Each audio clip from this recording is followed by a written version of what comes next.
What is up, guys, and welcome back to Above the Middle, the place where we talk about all things personal development with me, Joe Gibson, and my coffee. Today we are talking about something that is very close to my heart, and that is self-sabotage. I feel like everything that I talk about on this channel I relate to, but that's why I talk about it. It's just like, what problem do I have today? I don't think there's anything worse than making a mistake, fucking something up, hurting somebody, and it being your fault. Self-sabotage is mainly coming down to the fact that you have some limiting beliefs that you're not aware of.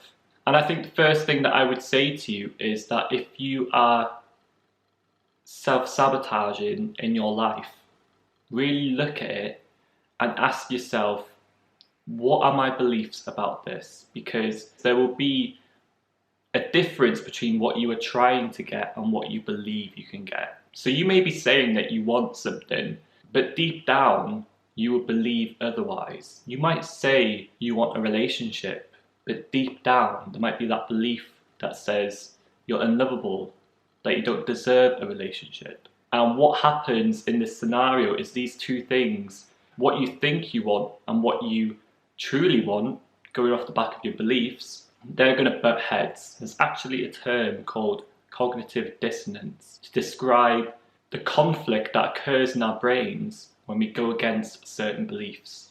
Our brain's going to code anything that we don't believe to be true as danger. So you are going to feel things like anxiety, fear, and discomfort when you try and move against your beliefs, even if those beliefs aren't necessarily factual.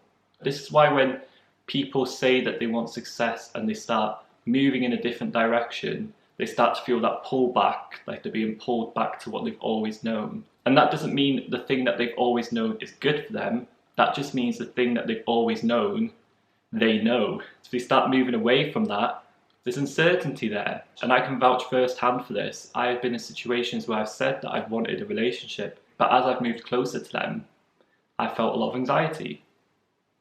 And it's only just recently that I've started to realise that that is primarily down to the fact that I have some limiting beliefs around how I can function in relationships or what I bring to relationships, which are conflicting with this desire to want one.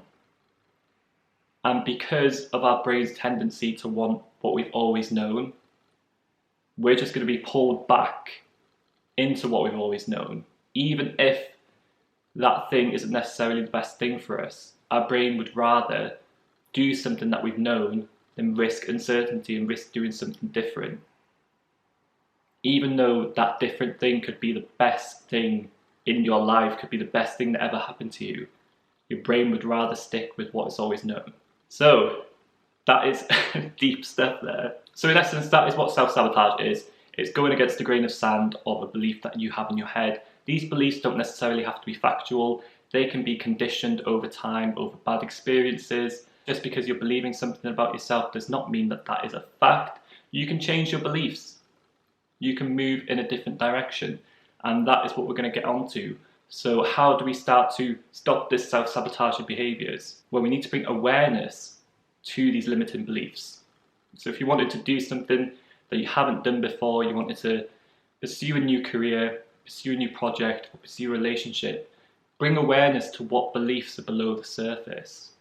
So that when that anxiety, when that discomfort comes up when you wanted to do something different, you're not automatically going to think, oh, I'm feeling uncomfortable here, I need to go back to what I've always known. Because if you're doing that, you're just reinforcing those beliefs that you have about yourself. In order to form new beliefs, as James Clear says, you need to create new evidence, you need to create new behaviours. So that does mean doing things that you haven't done before. That does mean moving in a new direction, and that will mean feeling anxiety, and that will mean feeling discomfort, and that is completely okay. When we're moving through this process of creating new beliefs, you have to get comfortable with how uncomfortable it will be. That is just a fact. We need to train our brains to recognise that this new thing is not actually that dangerous. And if there is a fear of failure there, which I'm sure there will be, you will never know what you're going to get until you try. And yes, maybe it will lead to failure. Maybe you'll put your heart out there and get hurt by somebody, but you're never going to have the relationship you want if you don't put yourself out there. So it's about how willing you are to take that risk. And I can say firsthand that it is the worthy risk of putting yourself out there, not just in relationships, but in any sort of place in your life. There is no better feeling than knowing that you felt anxious over something and you went through it anyway. It's much better to fail and say, I gave it a try, than to not try at all. And when you do feel anxious and when you do feel uncomfortable, which you certainly will do, you have a chance there to practice self-regulation, because that's also a really big thing here. Most people revert back to their old beliefs and their old ways of being because it's comfortable for them, because they can't handle the anxiety and the discomfort that comes up in trying something new. But as somebody who has suffered with anxiety, who has moved in different directions and felt those things, you can regulate it. You know, anxiety might feel like a really bad thing, but it's not something which is out of your control.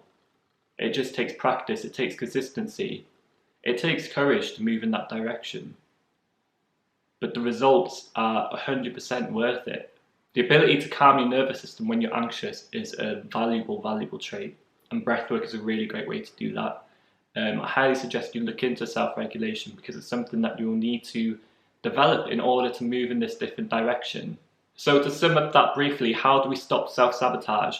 You first have to recognise what your limiting beliefs are, and that does involve some soul searching, that does involve some inner work on yourself. Then you need to understand that you need to start forming new ones. And in order to start forming new beliefs, you need to start creating new behaviours. And in order to start creating new beliefs, you need to start moving in different directions. And in that, there will be anxiety. And then finally, that self-regulation part, just developing your ability to self-regulate yourself when you are anxious, when you are feeling uncomfortable. So yeah, bringing awareness, creating new behaviours and stopping old behaviours, being able to self-regulate yourself. Those are probably the three big things.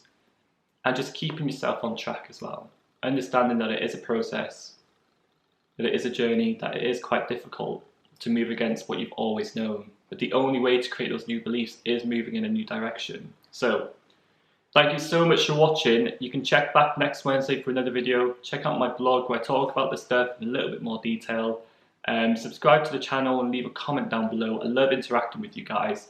Thank you so much for the support, and I will catch you guys next Wednesday.